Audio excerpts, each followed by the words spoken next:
Buenas noches, amigas y amigos de RCTV. Hoy hemos invitado a Miguel Rodríguez, quien aspira a la presidencia de la República. Miguel representa lo mejor de la generación de relevo que ha producido Venezuela en estos últimos años. Una generación de relevo que, por cierto, por haber dicho las verdades, ha pagado un precio muy caro. O sea, veo el caso tuyo, en que el haberle dicho al país los peligros del estatismo, del intervencionismo, de una economía dependiente exclusivamente del petróleo. Recibiste mucha crítica, mucha oposición, se ve que los intereses creados eran muy fuertes. Lo mismo se puede decir que le ha pasado a Teodoro Petkov, quien también con mucho coraje y con mucho valor le ha dicho al país lo que piensa y lo que siente, y ha tratado de hacerlo lo mejor posible, y la oposición ha sido feroz con él. O el caso de Eduardo Fernández, que muy responsablemente, bueno, al igual que Teodoro y que tú, han alertado sobre los peligros de la dictadura y el estatismo, y el país como que no le gusta que le digan la verdad.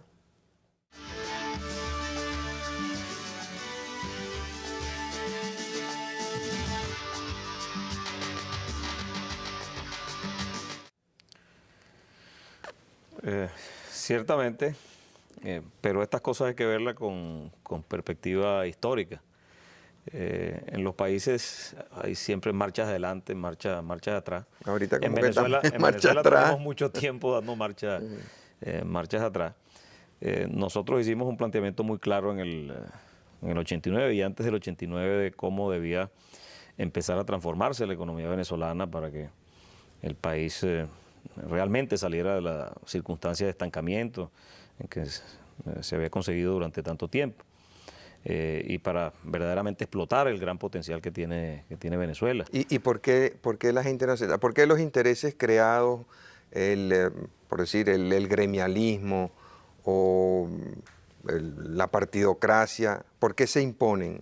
El intervencionismo, el populismo, ¿por qué se imponen? Bueno, ellos se oponen, porque eso siempre es así.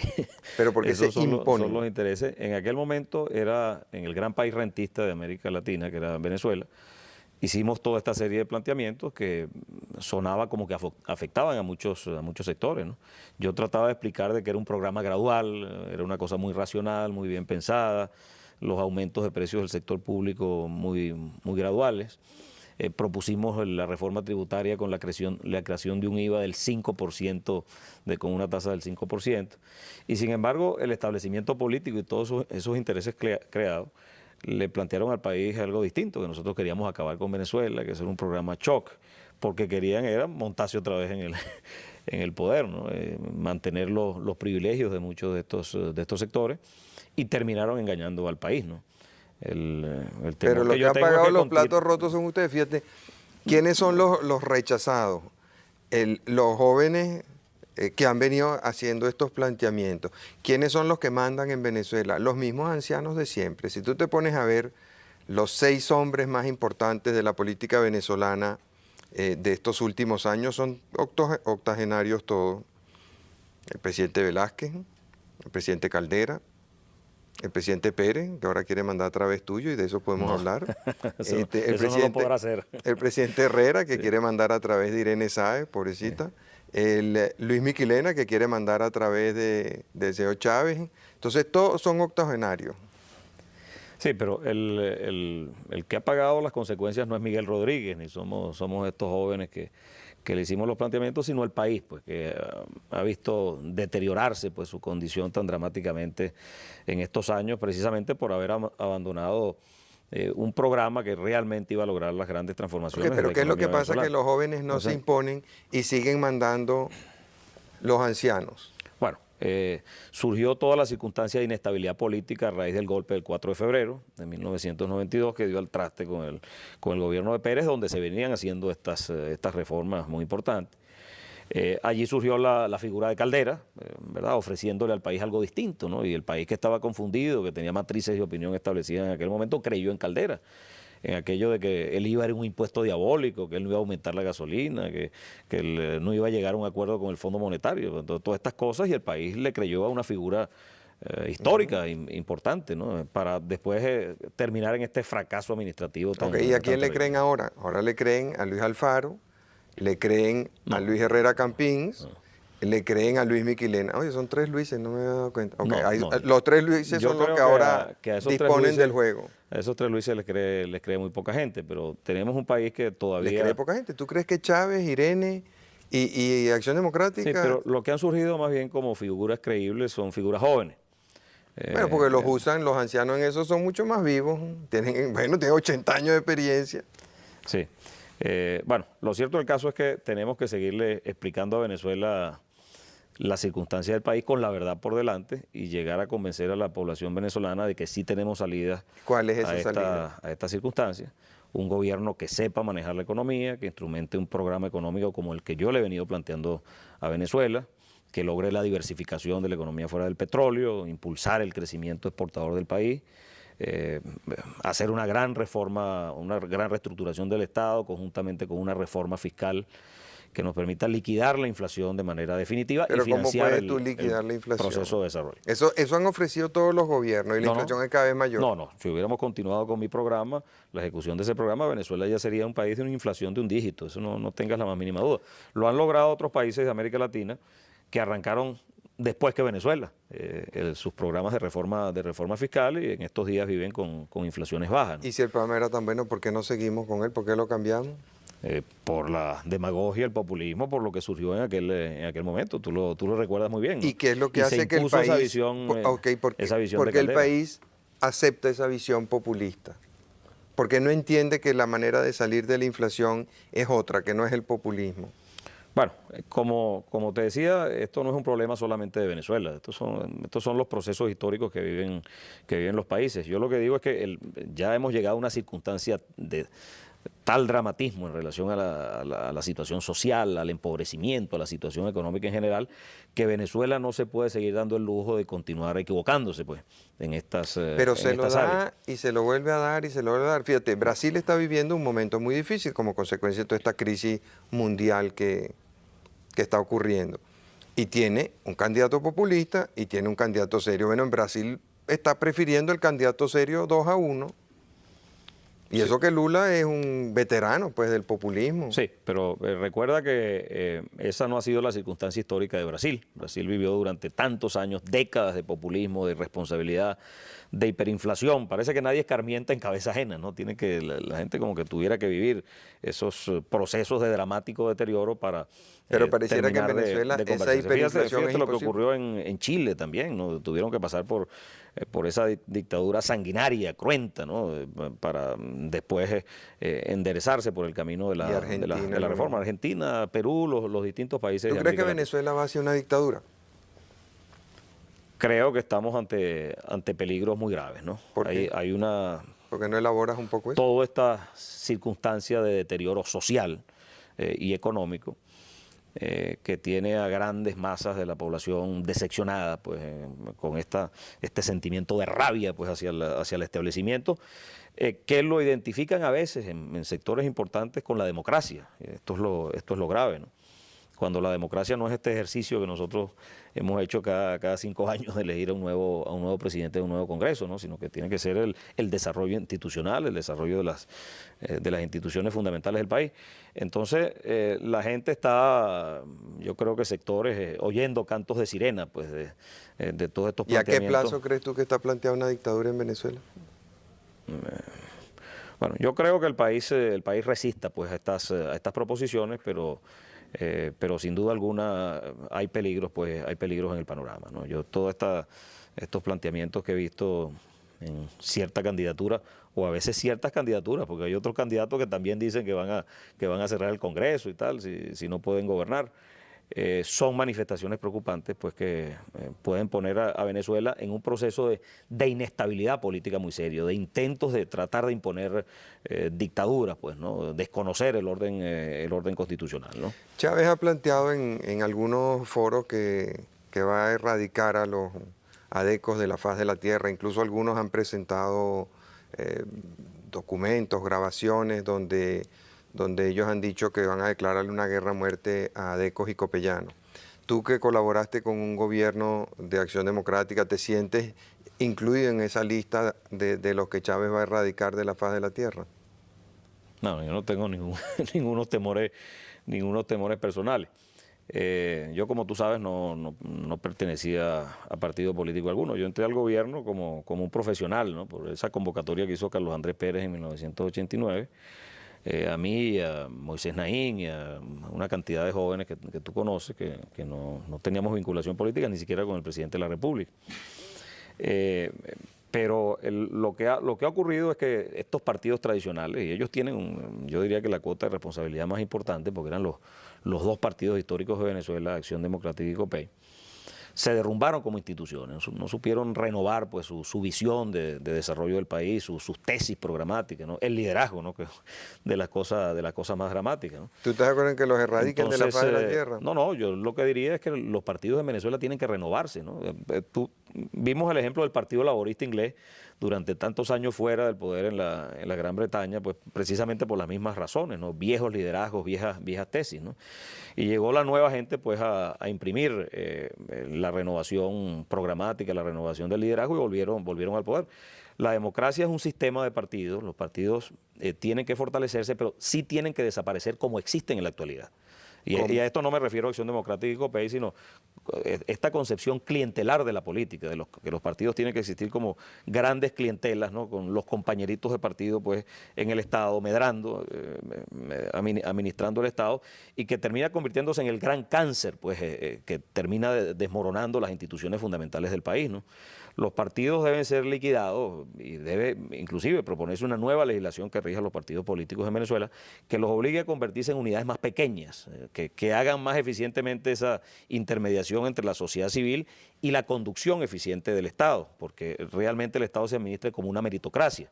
Y no Además como, de los no con esta partidos, concepción ¿qué otra lamentable. institución democrática crees tú que se debe reformar? No, yo creo que tiene que haber una gran reforma del Estado, ¿no? ¿Vía una constituyente, vía una reforma de la Constitución o simplemente a través del Congreso? Yo en mi programa de gobierno estoy planteando un gran programa de reformas para Venezuela, que tocan lo económico, por supuesto, que toca la reforma educativa pues, en gran profundidad, la reforma del sistema de salud pública, la reforma del Estado a nivel ejecutivo. ¿Qué harías tú con el Poder Judicial, por ejemplo? Donde la reforma del Poder Judicial, ¿no? Que son áreas extraordinarias de reforma, ya te lo voy a tocar.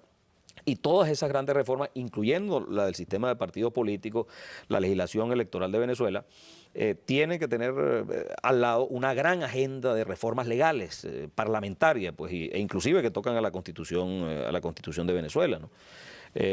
Yo no estoy tan seguro que haga falta la convocatoria a una constituyente. Creo que se pueden hacer las enmiendas dentro de un Congreso que acepte su responsabilidad de Congreso constituyente y proceda a hacer esa reforma, a promulgar nuevas leyes que hacen falta también para acompañar a todo esto, a reformar leyes. Para leyes no es lo que nos ha sobrado. Sí, pero tú tienes que indudablemente promover cambios legales porque todas estas reformas a veces chocan contra el marco legal existente. Ese no O sea es el que problema. la ley ha sido un obstáculo para las reformas. No, yo creo que es la voluntad política. Pero si tú quieres avanzar definitivamente dentro de este proceso, pues tienes que adaptar tu marco legal. Ahora, lo importante es que se tenga un programa claro de transformaciones para Venezuela y la voluntad política, ir desarrollando la voluntad política para ejecutar ese gran programa de reformas, que tiene que pasar por una gran convocatoria a Venezuela, pues al pueblo venezolano, a la sociedad civil, pues para acompañar a todo este proceso. Pero mi visión de las cosas hay que hacerlo dentro de un esquema democrático. ¿Y con el Poder Judicial qué es lo que haría? Bueno, una de las cosas mejores que aparecen en mi programa es precisamente la reforma del Poder Judicial, donde el punto central es que tiene que convertirse en una gran meritocracia, en un sistema que sea académico, muy meritocrático, muy robustecido en sus principios éticos, para que sea el gran árbitro imparcial pues, de la sociedad venezolana. Ahora, para lograr eso, al final no termina siendo muy importante quién va a designar a los jueces. Se ha hecho toda una gran discusión sobre si tiene que ser la Corte Suprema o el Consejo de la Judicatura por el problema de los partidos. Nosotros pensamos que hay que hacer una gran reforma desde abajo, prácticamente desde las escuelas de derecho. y desde el sistema educativo también, por eso estamos planteando la reforma educativa, pero hay que cambiarle totalmente la faz al ejercicio de la profesión del derecho y de los abogados en Venezuela, y del sistema de administración ¿Y de qué vas a justicia hacer y tú del con sistema las judicial. decenas de miles de abogados que ya están por ahí con su título? Bueno, eso por supuesto que tiene que ir necesariamente un periodo de transición, pero deberían realmente avanzarse en cambios en el marco legal, que en primer lugar liquiden la masificación de las escuelas de derecho del país. Estas tienen que ser escuelas de excelencia, que no permite el ejercicio de la profesión de abogado con el simple título universitario, sino que deben tenerse los posgrados muy sólidos, y estamos proponiendo la creación de una barra de abogados, de los abogados en Venezuela, como existe en los Estados Unidos y en países europeos, formada por los individuos más destacados de la profesión, y que para calificar el ejercicio de la profesión del derecho, tú tengas que tener toda tu formación académica y además aprobar los requisitos de exámenes de la barra, que tienen que ser muy exigentes desde el punto de vista académico y desde el punto de vista de los valores éticos y morales que transpiren del individuo, pues, que aspira al ejercicio de la profesión. Y además que después de todo eso, que va a mejorar tremendamente, pues, el nivel de la profesión de los abogados en el país, de ese pool de abogados es que vas a escoger a los jueces, pero a los jueces le vas a exigir todavía más. Tiene que exigirle sus doctorados, sus cursos de doctorados especializados en la judicatura, y después concursos de oposición muy severos para la entrada a la Pero fíjate, judicatura. para ser rector de la universidad te exigen todas esas cosas y que seas doctor y todo eso. Y bueno, ya se lo saltaron a la torera, ya ni siquiera son doctores los rectores de las universidades, aunque la ley lo pauta. Bueno, ciertamente, tú sabes que las leyes valen el papel donde están impresas. Si no existe la voluntad política de hacer cumplir todas esas disposiciones legales, ¿no? En materia económica eso es evidente, ¿no? Y Sí. no temes que cuando vayas a hacer cumplir todas esas disposiciones, la gente sencillamente se alce, porque la gente no quiere ese orden, la gente no quiere cambio. Bueno, yo creo que Porque en el fondo la impresión que yo tengo es que Venezuela es el país más conservador que queda en la tierra. Bueno, ahorita estamos en pugna con los rusos que quieren regresar al comunismo, ¿no? Y con Corea del Norte, que todavía no salió el comunismo, y Cuba. Pero esos 4 países son los 4 países más conservadores del mundo. Nadie quiere que cambie nada. Fíjate que aquí se trata de cambiar algo. Inmediatamente la gente protesta. Aquí hicieron una vez un registro automotor.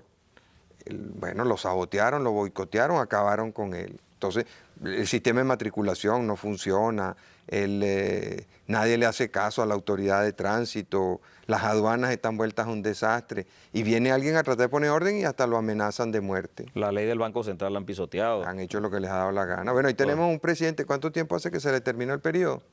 Y ahí está guindando.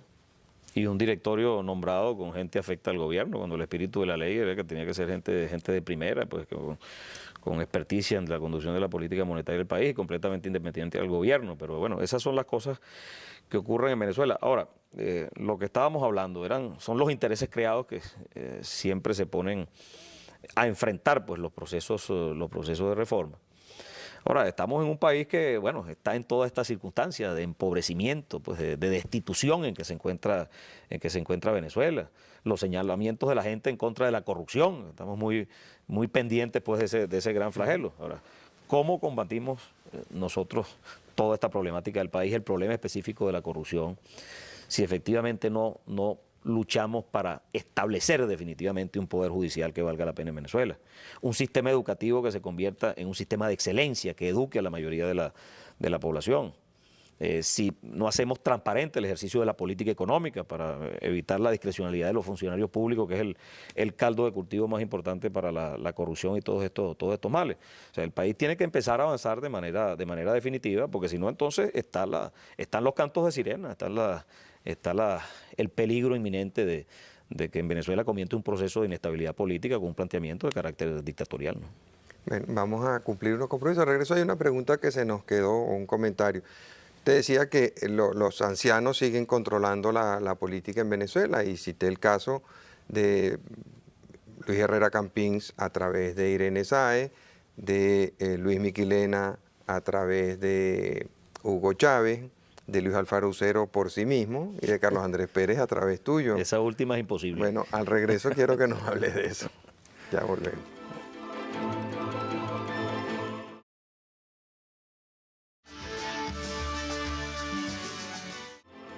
habíamos dejado pendiente un comentario sobre la influencia inmensa que han ejercido los ancianos en estos últimos 10 años. Se habla mucho que Venezuela es un país joven, más del 70% es menor de 30 años, y sin embargo la política sigue estando dominada por 6 personajes octogenarios todos.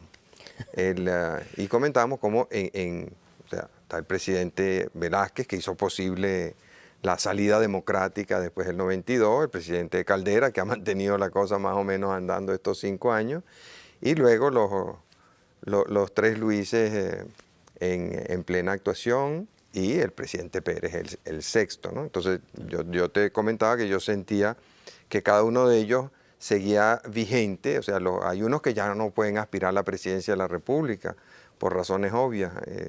El caso del presidente Herrera Campins, que entonces consigue a Irene Sáez, el caso de Luis Alfaro Ucero, que él sí se lanza por sí mismo, el caso de Luis Miquilena, que se consigue a Hugo Chávez, y el caso de Carlos Andrés Pérez, que se consigue a Miguel Rodríguez. Entonces, ¿qué nos dice sobre eso? De ese lote de gerontes, el más jovencito de Carlos Andrés Pérez tiene 76 años. Ese es el muchacho de la partida. Sí. Bueno, en el caso mío, la relación con él, no hay la más mínima posibilidad. El gobierno de Miguel Rodríguez será el gobierno de Miguel Rodríguez. Yo le agradezco mucho a Carlos Andrés su apoyo pues, a la candidatura. Él lo hace pues con toda seguridad porque me conoció en funciones de ministro, trabajando conmigo en esos 3 años, sabe cuál es mi visión del país, que le estoy presentando ideas a Venezuela para transformarla, y eso es lo que lo motiva pues a mí me llama mucho la atención una cosa en el caso del presidente Pérez. Él ha sido el presidente más atacado, por lo menos de la época de la que yo tengo memoria, y más combatido y más difamado tal vez. Sin embargo, sus ministros los ministros de su segundo gobierno, ninguno ha sido atacado ni de corrupto, ni de malversador, ni de tramposo, ni de sinvergüenza, ni de incapaz.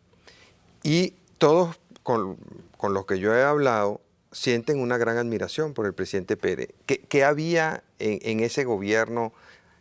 ¿Qué cualidades le viste tú o le vieron ustedes que le tienen respeto y aprecio y consideración? No, yo creo que la historia le va a reconocer a Carlos Andrés Pérez mucho de ese esfuerzo que él realizó en el segundo gobierno.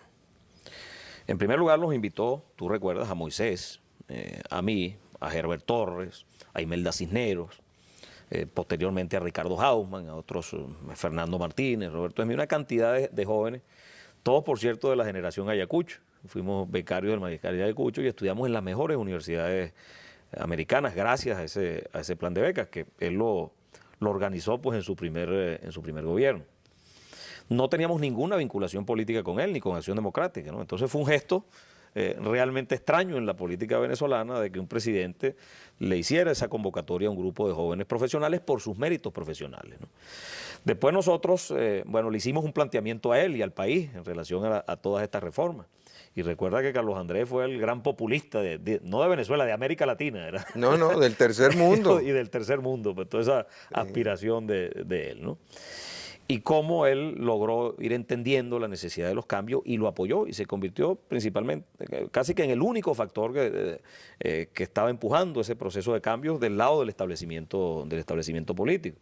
Se pueden contar otras excepciones honrosas como el caso de Eduardo Fernández, Osvaldo Álvarez Paz, posiblemente el propio Claudio después de un tiempo, pero estas son gente más jóvenes, ¿no? No figuran en el grupo de los gerontes, ¿no? Entonces, yo creo que ese reconocimiento pues hay que hacérselo a Carlos Andrés Pérez y es el que le hacemos los ministros y los profesionales que trabajamos con él en ese gobierno. ¿Y por qué ese plan, si estaba tan bien concebido y era tan bueno y tan conveniente, no funcionó? Bueno, yo digo que en cualquier otro país, las cifras que estaba produciendo Venezuela hubieran llevado al creador de ese programa a la presidencia de la República en la próxima elección, que en ese caso era yo. Cuando nosotros nos dan el golpe del 4 de febrero, sobre el cual se monta Caldera también, con su famoso discurso al Congreso justificando el golpe de Estado, La economía venezolana venía a crecer 10% en términos reales en el año 91, 7% en el año 90. Habíamos bajado el desempleo al 6%. La inflación estaba bajando de manera muy importante. Bueno, se estaban creando las condiciones realmente para un despegue impresionante de la economía venezolana en todos estos años 90, ¿no?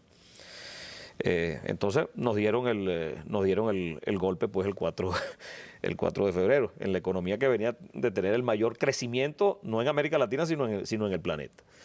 Y el doctor Caldera, recuerdo que en su discurso señaló que democracia con hambre no funcionaba. Bueno, como que sí funciona, porque tenemos años de democracia con hambre y funciona. Bueno, ciertamente los problemas de pobreza de un país no se pueden resolver con 2 años de crecimiento, pero nosotros habíamos establecido ya que habíamos metido al país pues en esa onda del crecimiento. Era la primera economía de América Latina, el país de menor riesgo en América Latina. Estaban dadas todas las condiciones para producir este altísimo crecimiento, no solo en los años 92 y 93, que eran la última fase de la ejecución de ese gobierno, sino que el próximo gobierno que se inaugurara realmente cosechara la cosecha de ese esfuerzo de ajuste que nosotros habíamos empezado a hacer en 1989. Mientras tanto también había... Pero se impuso la demagogia, pues la mentira, el engaño, se creó esa matriz de opinión para después poner esta torta pues, que hemos puesto. Sí, pero fíjate también el sistema financiero estaba plagado de corrupción, de negocios sucios, de bancos con el Banco Central, bueno, y después vimos el colapso financiero. Sí, pero eso nosotros lo vimos con absoluta claridad. ¿Y por qué no hicieron la reforma financiera? No, sí la hicimos. Nosotros introdujimos todas las leyes de reforma financiera. ¿Y por qué no salían? Al Congreso en junio de 1991. Yo fui uno de los factores fundamentales en el directorio del Banco Central, porque yo era miembro del directorio también como ministro de Cordiplan, para empujar todos esos programas de leyes que fueron calificados en Washington como el más moderno pues, de América Latina. Y efectivamente, la nueva ley de bancos que nosotros introdujimos, la ley del Banco Central sancionando la independencia, iban a conducir a la disminución de los préstamos relacionados, a la recapitalización del sector bancario, porque estaban establecidos allí los coeficientes de Basilea, pues para empezar a mejorar una situación que era estructural, que era de siempre del sistema financiero venezolano. Porque inclusive tú estás consciente de que los bancos fueron fundados por los propios grupos económicos de Venezuela, ¿no? Entonces tenían esa relación incestuosa pues entre ellos, que podía producir problemas serios de cartera, ¿no? Bueno, todo eso nosotros lo vimos. Esa reforma no avanzó en el Parlamento. Nosotros veíamos como que el año 92 iba a ser el año de la reforma financiera y de la reforma tributaria, que acuérdate que la metimos en el año 89, la reforma tributaria, y no se movió hasta esa fecha. Después vino el golpe y eso paralizó totalmente la actividad parlamentaria. De hecho, las dos leyes, las dos reformas legales importantes, la tributaria y la financiera, fueron aprobadas por el presidente Velázquez. Por la habilitante que él le exigió al Congreso para encargarse de la presidencia de la República, y entonces él terminó aprobando básicamente lo que nosotros le habíamos presentado al Congreso, pero se perdió un tiempo precioso. Ahora, inclusive con el tiempo perdido, yo creo que la debacle financiera del año 94 no se justificaba en Venezuela. Si eso se hubiera manejado en forma distinta, no hubiéramos tenido ese colapso financiero. ¿Cuáles fueron los errores? En primer lugar, el Banco Latino no se ha debido cerrar jamás. Un banco de esa importancia tú no lo puedes cerrar. Tenía que haber sido intervenido de manera inteligente, pues a puertas abiertas. El caso del Crédit Lyonnais en Francia, que está quebrado peor que el Banco Latino, pero que no se puede cerrar, ¿no? Sí. El caso del Banesto en España, ¿no? Son intervenciones que tú haces a puertas abiertas. Inclusive, si las haces sin escándalo, es posible que los responsables de manejo doloso puedan pagar con cárcel pues, su responsabilidad. Pero fíjate que con el escándalo aquí lo que se produjo fue la fuga de los banqueros y se produjo el pánico de depositantes que llevó pues, a los ataques a una cantidad de bancos en el país, a la fuga de capitales esa de ese primer semestre del año 94 y después a la reacción de los auxilios indiscriminados, tú recuerdas 1.000 millonarios en dólares, que terminaron pues produciendo la gran desestabilización fiscal de Venezuela y cuya consecuencia hemos ido pagando en inflación en estos 5 años en cómodas cuotas, ¿no? Bien costosas para la mayoría de la población. ¿Tú crees que la inflación es detenible ahorita? Claro, no. La inflación se detiene pues con un programa fiscal, ¿no? Eso no hay duda, y esa es la base de mi programa económico, pues una reestructuración fiscal a fondo en Venezuela, ¿no? Yo planteo que tiene que pasar por la liquidación de la deuda en su totalidad en un programa de 2 años. Venezuela es un país que está viviendo esta circunstancia que está viviendo es por la estupidez, ¿no? Estupidez que no es solo de Venezuela, pero Venezuela es el país más solvente de América Latina, un país que tiene activos valiosísimos en el sector público, que no tiene ninguna justificación para tener ni siquiera un centavo de deuda. Y que puede ser perfectamente liquidada en 2 años si usamos los recursos de la privatización, incluyendo el 20% de PDVSA, como lo he venido planteando, para reunir la masa crítica de recursos que nos permita liquidar la deuda, ¿no? ¿Y tú crees que los políticos van a permitir que se venda parte de PDVSA? Bueno, pero es que si no estamos en la marcha a la estupidez, ¿no? Porque Pero en esa tenemos muchos años, muchos lustros. ¿Qué es lo estratégico para Venezuela? Tener una empresa 100% propiedad del Estado y una educación miserable, ¿verdad? 40% de deserción escolar, sin pupitres en las escuelas, hospitales destruidos, sin el instrumental básico, huelgas de médicos a cada momento y de maestros, pues.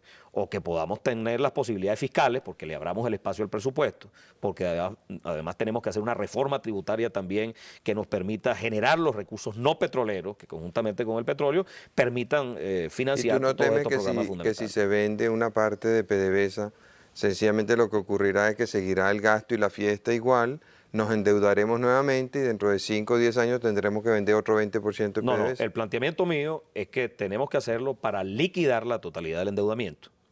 Y prohibir el endeudamiento constitucionalmente. Liquidar la totalidad, eso no debes hacerlo, no debes entrar en esas camisas de fuerza, pero sí Venezuela es un país que puede manejarse perfectamente sin deuda porque tiene muchísimos recursos, pues tiene todas las posibilidades, ¿no? Y entonces nosotros avanzar ese proceso de reforma, porque la liquidación de la deuda y ese 20% de PDVSA conjuntamente con el resto de las privatizaciones, tenemos que verlo como realmente la gran contribución para permitir la reforma educativa, ¿no? La reforma del sistema de salud. Ahora, ¿cómo vamos a poder privatizar? La reforma del sistema judicial, que va a significar incrementar recursos importantes para el sistema de administración de justicia. Que podamos desarrollar un conjunto de inversiones muy importantes en infraestructura que son fundamentales para el desarrollo. Si no, entonces vamos a seguir pues, en esta estupidez, en este estrangulamiento, en este empobrecimiento, cuando tenemos un país con todas las posibilidades para estar en un mundo totalmente diferente. Vamos a cumplir unos compromisos y ya regresamos.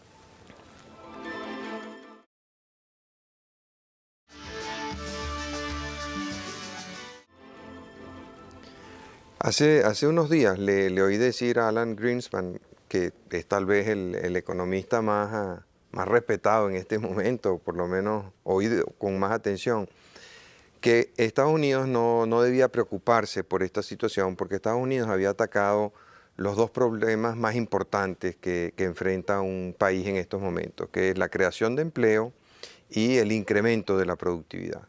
Que al tener esa situación de tanto empleo y de generación de nuevos empleos y empleos cada vez más modernos y más remuneradores, y por otra parte el ser cada día más productivo, le garantizaba a los Estados Unidos un buen desarrollo en esta crisis. Comparándolo con Europa, uno ve que en Europa la productividad no ha crecido al mismo ritmo que en los Estados Unidos y las economías europeas no han sido capaces de generar nuevos empleos. Todas ellas más bien han estado perdiendo empleos año tras año y hay un gran descontento juvenil por el desempleo que hay en esos grupos. ¿Qué piensas tú de eso? ¿Qué aplicación tiene eso en Venezuela? Sí. Bueno, eso aparece siempre en las primeras páginas de los libros de economía. Samuelson tenía una frase famosa, que la prosperidad de los países se medía cuando la tasa de inflación y la tasa de desempleo sumadas no llegaban al 10%. ¿De cuánto llegan en Venezuela? En Venezuela están 15%, vamos a terminar en desempleo este año abierto, pero a eso le tiene que sumar el subempleo que está en ese sector informal que supera el 50% de la fuerza de trabajo, ¿no? Y una inflación que no sabemos si va a ser 40, 50 o 60%, dependiendo de la evolución cambiaria de estos meses que faltan por el año, ¿no? ¿En el resto de América Latina cómo es la situación? No, América Latina, el país que cumple con la receta de Greenspan o de Samuelson es Chile. Un país que tiene una inflación muy baja, de 3-4%, y un desempleo del 4%. Tienen 15 años de crecimiento consecutivo a una tasa del 7%. sobre la base de la diversificación de la economía, la diversificación exportadora, ¿no? Y el control de la inflación a través de su programa fiscal. El único país con ya superávit crónico en el fisco en América Latina, que era la intención mía con Venezuela. Ese era el programa de Venezuela, un programa de diversificación exportadora, con toda la política cambiaria, la reforma comercial, tú recuerdas todo aquel Sí. juego apuntando a la diversificación de las exportaciones y la política fiscal, de ajuste fiscal para controlar de manera permanente la inflación. En América Latina se ha controlado en general la inflación en la mayoría de los países, pero la parte de la diversificación económica, la diversificación exportadora, los aumentos de productividad que tienen que ver con una serie de factores, incluyendo la educación, ¿no? Que tiene que capacitar los aumentos de productividad son aumentos de productividad del trabajo. Pero Entonces, fíjate, eso yo hay veo entenderlo. que México, por ejemplo, que también era un país muy dependiente del petróleo, ha logrado reducir al mínimo esa dependencia del petróleo, ha creado nuevas fuentes de ingresos y de divisas, y Ciertamente, ellos han logrado diversificar las exportaciones, Brasil lo mismo. pero es un país que ha atravesado por muchas etapas de sobrevaluación de la moneda, que también han aumentado tremendamente las importaciones y han producido crisis, como el caso de la crisis del año 94, el famoso efecto tequila, ¿no? Ahora ellos lo Entonces superaron. ellos no, ¿Por qué ellos superaron el efecto tequila y nosotros no superamos la crisis financiera? yo no diría que todos estos países de América Latina se han montado en un patrón de crecimiento como el que yo quiero ver, y el que yo quiero ver específicamente para Venezuela. Y que es que se produzca esa diversificación de manera clara, de manera muy contundente, ¿no? Con la política económica impulsando pues todo ese proceso. Yo creo que ha habido muchas contradicciones en varios tableros en distintos países de América Latina. Argentina es un ejemplo muy claro. Ellos han logrado disminuir la inflación a los niveles más bajos de América Latina, una inflación del 1 o del 2%, pero no se han montado en un patrón de crecimiento, no han logrado la diversificación exportadora. La moneda se piensa que es demasiado fuerte, está demasiado sobrevaluada, ¿no? Entonces impide pues que se produzca ese crecimiento. País con una tasa de desempleo por encima del 15% también, ¿no? Entonces, por eso te digo que mi visión del desarrollo venezolano es impulsar un crecimiento acelerado. Creo que el país que tiene mayor potencial de crecimiento es Venezuela, en toda América Latina, porque es un país muy rico en recursos naturales, empobrecido por la mala administración, pero muy rico en recursos que nos permitirían realmente tasas de crecimiento impresionantes para los próximos 20 años, digámoslo así, que lo convertirían realmente en una nación pues a las puertas del desarrollo, ¿no? Y como te digo, con posibilidades amplias de controlar totalmente la inflación si vamos a un programa fiscal como el que yo estoy proponiendo en mi programa de gobierno. Tú varias veces has insistido en el tema de la educación. ¿Qué es lo que tú planteas con respecto a la educación? Una reforma educativa total, ¿Qué en quiere decir profundidad, eso? que va a implicar un aumento sustancial de los recursos para la educación pública en Venezuela. Lo estoy definiendo muy claramente en el programa, inclusive con números, pues. Pero que no puede ser entrarle a realazos al problema, sino que tiene que ser dentro de un sistema totalmente reformulado, dentro de una meritocracia, ¿no? Donde los maestros sean los funcionarios públicos mejor pagados, pero en un escalafón totalmente meritocrático, ¿no? Donde para llegar a las escalas intermedias y superiores de ese escalafón y aspirar a esos sueldos, tú tienes que tener una formación completa, inclusive a nivel de doctorado, total dedicatoria pues a la cuestión educativa, para que tú inclusive incorpores a profesionales de primera en Venezuela a la labor del magisterio. Yo planteo la reconstrucción total de la planta física educativa en Venezuela porque está destruida, dentro del concepto de educación integral, muy típico de los países europeos, ¿no? Yo pongo el ejemplo siempre del Colegio Emil Friedman en Caracas, ¿no? Donde en todas las escuelas públicas en Venezuela tú tengas no solamente el currículum académico tradicional modernizado, pues con las últimas incorporaciones, sino un currículum completo para el desarrollo cultural del individuo, con la formación musical, del teatro, del arte, de todas estas cosas, ¿no? Un currículum completo deportivo, ¿no? Para impulsar el desarrollo físico del venezolano, e inclusive educación para el trabajo, con vocaciones regionales, ¿no? Esto implica obviamente una revolución, una transformación total. Nosotros estamos planteando los parámetros muy claramente en el programa de gobierno y tocan inclusive la educación universitaria, donde planteamos que las universidades en Venezuela tienen que convertirse en verdaderas universidades, que no lo son, porque una universidad tiene que ser un centro importante de investigaciones, que eso no ocurre en Venezuela. Entonces planteamos inclusive que los aportes al presupuesto universitario incrementados en los próximos años tienen que hacerse para financiar los proyectos de investigación científica, tecnológica, básica y aplicada, que yo creo que podían liberar inclusive al sistema universitario de toda esta circunstancia lamentable de huelga tras huelga para conseguir los aumentos de sueldos de los profesores y de los empleados a la universidad, si efectivamente damos ese paso de transformar la concepción de la educación universitaria en Venezuela. Bueno, muchas gracias, Miguel. Muchas gracias, amigos, por su atención. Como de costumbre, los espero el próximo domingo a esta misma hora. Hasta luego.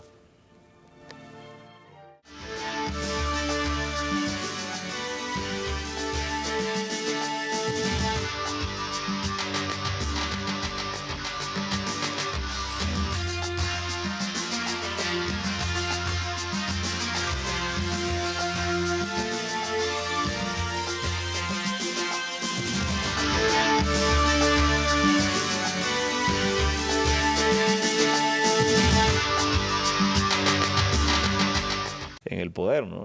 Mantener los privilegios de muchos de estos sectores, y terminaron engañando al país, ¿no?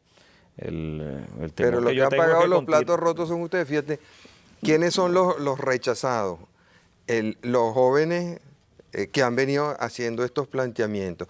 ¿Quiénes son los que mandan en Venezuela? Los mismos ancianos de siempre. Si tú te pones a ver los 6 hombres más importantes de la política venezolana de estos últimos años, son octogenarios todos.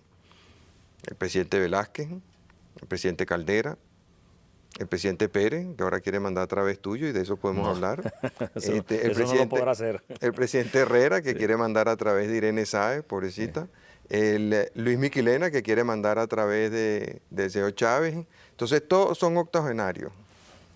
Sí, pero el que ha pagado las consecuencias no es Miguel Rodríguez, ni somos estos jóvenes que le hicimos los planteamientos, sino el país, pues, que ha visto deteriorarse, pues, fundamentalmente explotar el gran potencial que tiene Venezuela. ¿Y por qué la gente no acepta? ¿Por qué los intereses creados, por decir, el gremialismo o la partidocracia, por qué se imponen?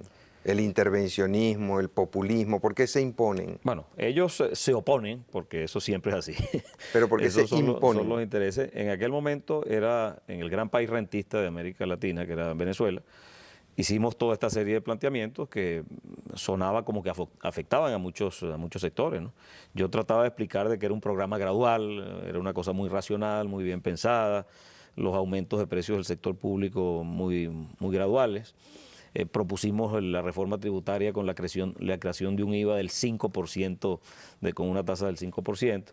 Y sin embargo, el establecimiento político y todos esos intereses creados le plantearon al país algo distinto, que nosotros queríamos acabar con Venezuela, que era un programa shock, porque querían era montarse otra vez en la decisión tan dramáticamente en estos años, precisamente por haber abandonado un programa que realmente iba a lograr las grandes transformaciones. Pero ¿qué es lo que pasa? Que los jóvenes no se imponen y siguen mandando los ancianos. Bueno, surgió toda la circunstancia de inestabilidad política a raíz del golpe del 4 de febrero de 1992, que dio al traste con el gobierno de Pérez, donde se venían haciendo estas reformas muy importantes. Allí surgió la figura de Caldera, ¿verdad?, ofreciéndole al país algo distinto, ¿no? Y el país, que estaba confundido, que tenía matrices de opinión establecidas en aquel momento, creyó en Caldera, en aquello de que el IVA era un impuesto diabólico, que él no iba a aumentar la gasolina, que él no iba a llegar a un acuerdo con el Fondo Monetario, todas estas cosas, y el país le creyó a una figura histórica, importante, ¿no?, para después terminar en este fracaso administrativo. ¿Y a quién le creen ahora? Ahora le creen a Luis Alfaro, le creen a Luis Herrera Campins, le creen a Luis Miquilena. Oye, son 3 Luises, no me había dado cuenta. Okay, los 3 Luises son los que ahora... Buenas noches, amigas y amigos de RCTV.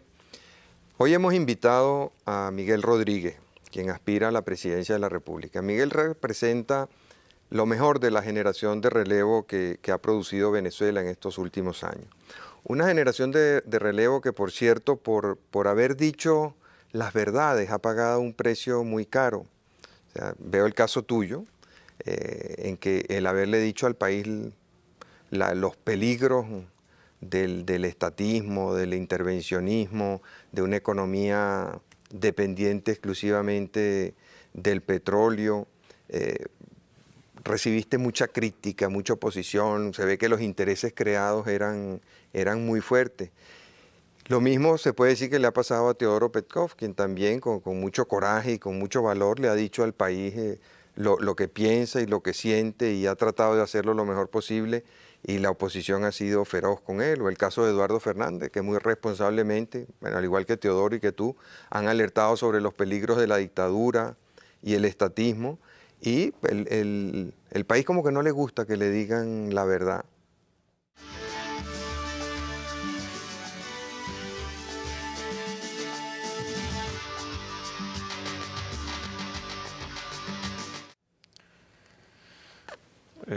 Ciertamente, pero estas cosas hay que verlas con perspectiva histórica.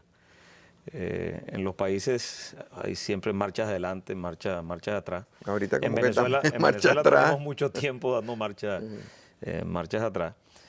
Nosotros hicimos un planteamiento muy claro en el 89 y antes del 89 de cómo debía empezar a transformarse la economía venezolana para que el país realmente saliera de la circunstancia de estancamiento en que se había conseguido durante tanto tiempo.